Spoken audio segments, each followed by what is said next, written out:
السلام عليكم. لا تنسوا الاعجاب بالفيديو والاشتراك في القناة تشجيعا لنا لنستمر بنشر المزيد ان شاء الله.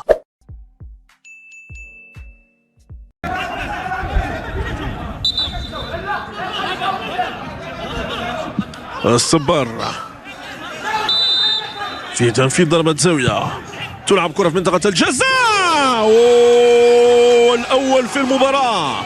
الكرات الثابتة تمنح الفريق الضيف هدف أول عبر مين العازري، نفذت بشكل ممتاز جدا، خدات تأثير كبير الكرة الماضية. شوف وليد لعبها وكأنه سددها مباشرة، وملاحقة أمين للكرة لتأمينها ولتأمين الهدف، وبالتالي الهدف الأول في هذه المباراة. الإعادة مروان مساك الكرة خدت تأثير عامل الرياح، كان مؤثر أيضا في الكرة الماضية، منحها دفعة أقوى وبالتالي تأخذ طريقها نحو مرمى الحارس بيك أسفي، وبالتالي يعرف بعضهم جيدا في التعامل مع الكرات الثابتة. كرة من وليد ومن يسعى لتنفيذها، وليد يسدد، وليد والهدف الثاني يا سادة، الهدف الثاني يا سادة في الجولة الأولى من المباراة عبر وليد الصبار، ينجح في توثيق الهدف الثاني قبل ما تم الجولة الأولى. نهضة أتلتيك زمامرة هدفين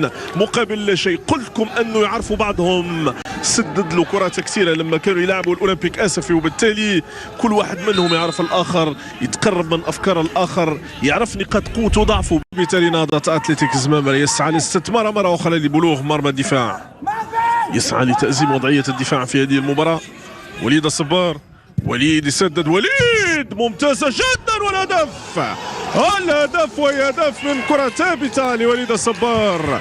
وليد يوقع الثالث في المباراة، تصبح النتيجة يا سادة 3-0 للنهضة عبر وليد نجم المباراة الأول، نجم المباراة الذي يصنع التميز، كل تميز، يصنع الاكسلونس في الكرات الثابتة، يصنع لنفسه اسم كبير في هذه المباراة في التعامل مع الكرات الثابتة. من 3 كرات ثابتة يوقع 3 أهداف، وساهم في الأول، كان له دور كبير في الأول، لكن الثاني والثالث بمقامات موسيقية لوليد الصبار الذي ينجح في